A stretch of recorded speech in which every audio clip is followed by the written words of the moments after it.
好，鄧生，下晝好啊！你好，多謝你抽寶貴時間接受我哋訪問。多謝。咁啊，依家已經係6月初啦，咁啊離政改方案嗰個投票仲有好短嘅日子。咁你覺得喺呢個咁關鍵嘅時刻，依家香港市民需要做啲乜嘢？應該就政府會係6月17號提交呢個方案去立法會啦。咁我知道呢19號呢就會投票㗎啦。呢個真係香港一個非常關鍵性嘅時刻。其實呢個過程呢，其實係真係經過好多嘅風風雨雨嘅。我相信喺過去大概1年唔到啲啦，10個月啦。嗰啲媒體嘅報導咧係空前嘅，亦有好多佢哋好深入嘅分析嘅。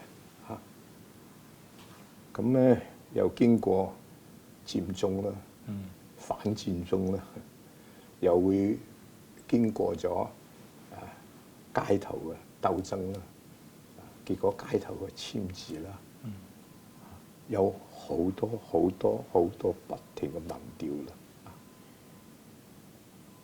最終咧仲經過咗呢個8月31號嘅人大嘅法律嘅程序。咁經過咁樣嘅風風雨雨咧，我自己覺得呢個方案咧係經咗一個民主嘅制度，同埋一個公民嘅社會一個嚴格嘅考試嘅。所以結果出嚟嘅方案咧，我覺得係一個合情合理、合法嘅一個方案嚟嘅。所以我真正希望咧，喺6月19號咧，能夠得到立法會嘅通過嘅。我覺得香港嘅市民咧都已經表達咗啦，佢哋嘅睇法，因為民調顯示出嚟咧，大多數嘅香港人咧係支持呢個法案應該通過嘅。我希望喺未來嘅10幾日時間裏邊咧，廣大嘅市民多出嚟反映佢哋嘅意見，特別要講俾議員聽，要佢哋履行佢哋嘅職責。希望佢哋支持呢個方案通過。我見到政府都好積極喺度做游說啦，逐個議員約見啦。董生你自己都好努力，即係為呢次政改做好多嘅工作啦。但係好多人都覺得呢次過唔過到，仲係好難做到個判斷。咁我想問下你，對於香港嘅未來，對香港嘅市民嘅民生啊，對經濟啊，即係呢次如果過到，你覺得會係一個咩嘅境況？如果過唔到，又會出現一咩嘅情況？文生，我自己覺得呢個真係一個關鍵性嘅時刻嚟嘅。我哋睇下過去嘅一段時間裏邊，有啲世界上邊嘅事情發生咗咧，可以話俾我聽咧，我哋真係要改先得㗎啦。因為我哋過去一段時間咧，咁多嘅內耗，咁多嘅停滯不向前進嘅。到今日為止，新加坡500萬人，我哋700萬人，佢哋嘅人均 GDP 已經超出咗我哋嘅40%。最近我亦睇到深圳嘅競爭力係超出咗香港嘅競爭力，而佢哋嘅 GDP 亦接近咗我哋嘅 GDP， 而今後佢哋會可能係1倍我哋嘅速度增長緊。上海 GDP 已經超出咗我哋好多。人哋唔喺度等緊我哋嘅，人哋就向前喺度走，我哋就喺度內耗、內耗、再內耗。呢咁樣落去係唔得嘅。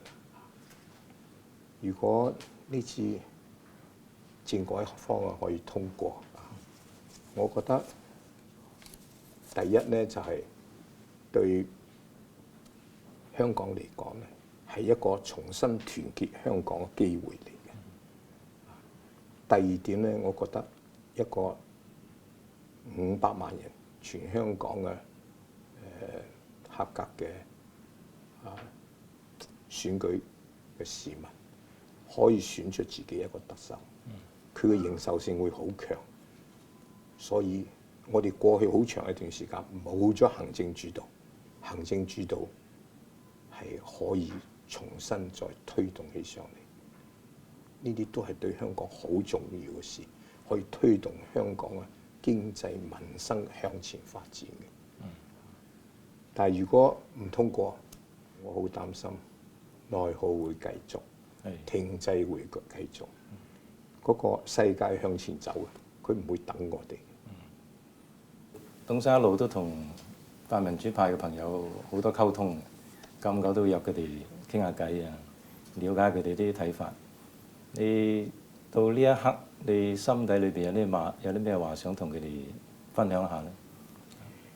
文生，我唔敢講好多溝通，但係的確係有些溝通嘅。我心底裏邊嘅話咧就係咁樣。好大一部分民主派嘅人咧，佢哋有民主嘅理念嘅。如果呢次政改方案通過咗，其實佢嘅民主咧理念咧，民主嘅理念咧係開始實行㗎啦。如果因為佢哋否決咗個民主扼殺咗嘅，其實係違反咗香港市民嘅希望嘅。咁值唔值得咧？係。咁第二點，我真係覺得咧，你捆綁一條票係一件事，你捆綁一個人嘅意願，捆綁佢嘅理想，捆綁佢嘅良心，唔啱嘅喎。而呢個俾捆綁嘅人，亦應該喺呢啲即係關鍵性嘅時刻，一定要有勇氣，要脱離呢個捆綁，俾民主向前走一步。而我覺得泛民派佢哋應該可以做到，讓呢個政改方案可以通過，因為香港嘅市民係期望咁樣嘅結果。我希望佢哋聽到我嘅説話。泛民主嘅朋友佢一路堅持話呢個係假普選。咁我知道董生你都有啲諗法，係想同佢哋講講呢個係一個真普選。你講講你嘅諗法。我自己係咁樣睇啦。佢哋講呢個係假普選，因為冇一個公民提名嘅初選。而世界上咧有一個國際標準嘅。而國際標準就係公民提名。其實咧，我為咗呢件事咧，花好多時間去研究。全世界根本冇國際標準嘅，所以因此唔可以講呢個係一個假普選嚟嘅。其實呢個提名委員會咧，嗰個構成咧係喺基本法入邊嘅，係經過內地同香港一個好長時期嘅溝通，達成一個共識嚟嘅。呢個係基本法嘅一部分，亦係有廣泛代表性嘅。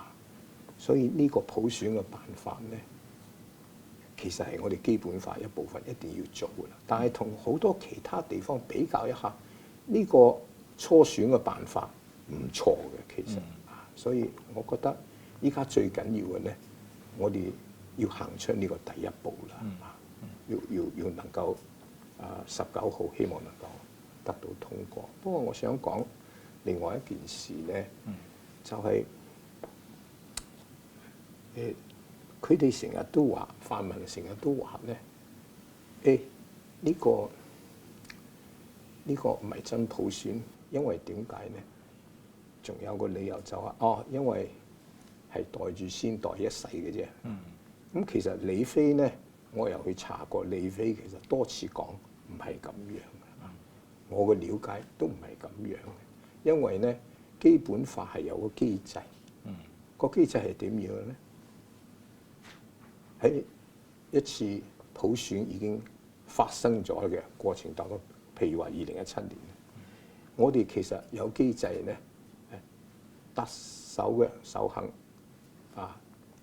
人大嘅同意2/3立法會通過，可以修改嘅嗰個辦法嘅。而修改嘅辦法當然要依照好合理咁，要依照香港嘅實際嘅情況、香港實際嘅需要咁樣去推動嘅。所以個機制全部喺晒度喎，根本唔係袋一世咁樣件事嚟。希望民主派嘅朋友可以聽到呢番心底話。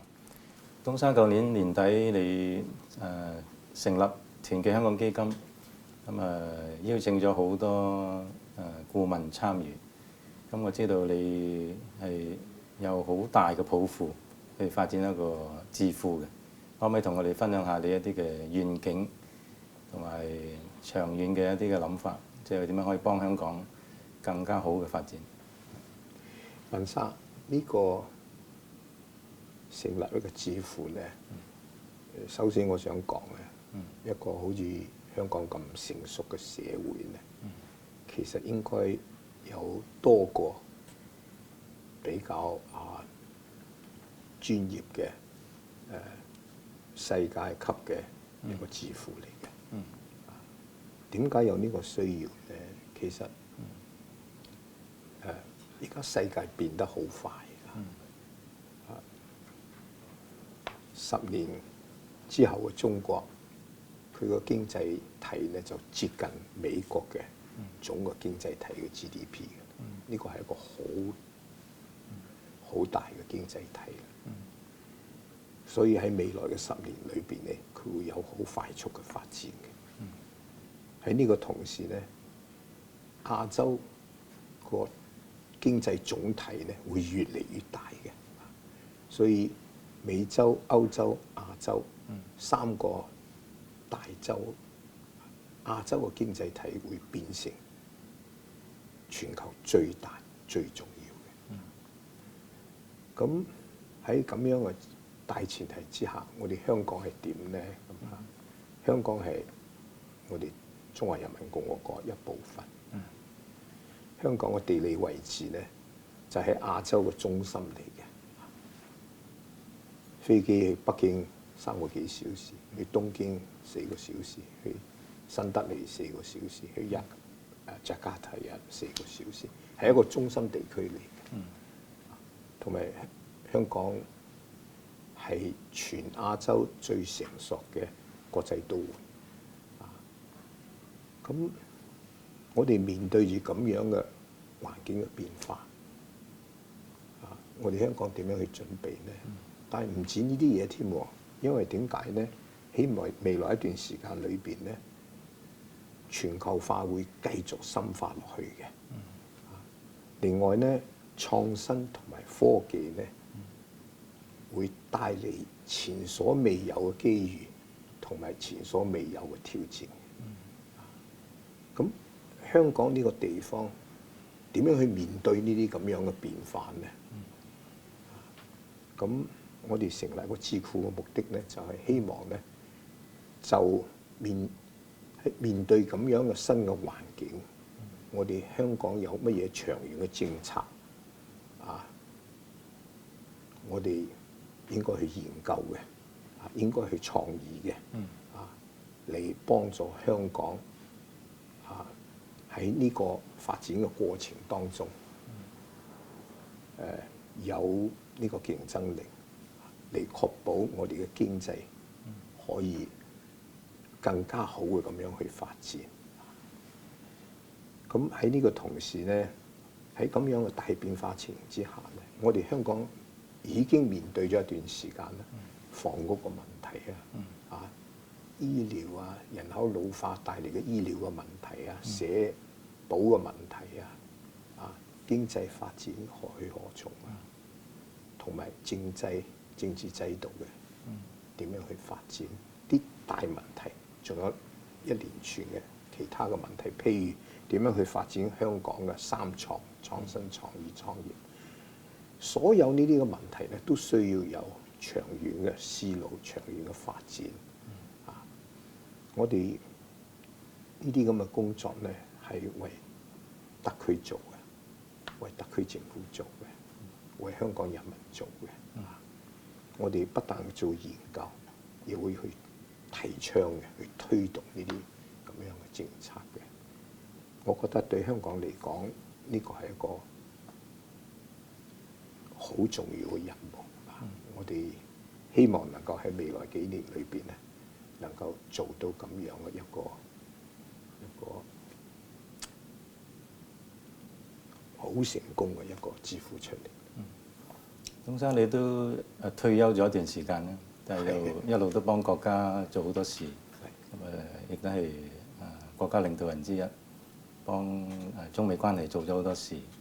咁點解到呢一刻仲要花咁大精力去辦呢個智庫，花你好多時間、心力嘅，每日都好忙嘅，知道你點解會仲有呢個嘅諗法，要喺依家嘅年紀花咁大嘅精力咧？有陣時我都問自己嘅，你喺度做乜嘢啊？咁大年紀，但係的確，即係我嘅祖母同埋我嘅外公外婆，佢哋住喺呢度，到我嘅孫嘅一代已經5代，所以香港是我家。我希望香港好。我覺得香港嘅未來10年、20年裏邊係一個機遇期嚟嘅，要做好佢，對香港係不得了嘅一件事。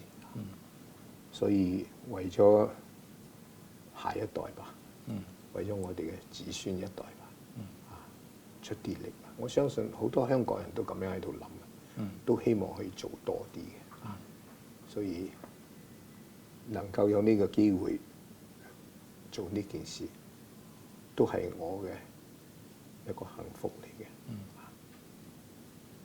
你對香港嗰個感情咁深，都係非常之難得。希望你即係嚟緊基金會可以有更加多嘅成果可以出到嚟。你自己希望短期可以有啲咩嘅成果可以見得到咧？係好短期嘅啫。6月19號政改方案通過。係好，祝你一切順利，鍾生。多謝。好，多謝晒。好。